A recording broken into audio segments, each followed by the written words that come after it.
যুদ্ধবিরতির পর এ পর্যন্ত 3,70,000-এর বেশি ফিলিস্তিনি গাজার উত্তরাঞ্চলে ফিরেছে।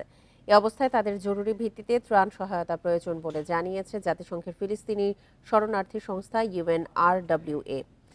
এদিকে প্রেসিডেন্ট ডোনাল্ড ট্রাম্পের সঙ্গে বৈঠক করতে আগামী 4 ফেব্রুয়ারি যুক্তরাষ্ট্র সফর করবেন ইসরায়েলি প্রধানমন্ত্রী বেঞ্জামিন নেতানিয়াহু।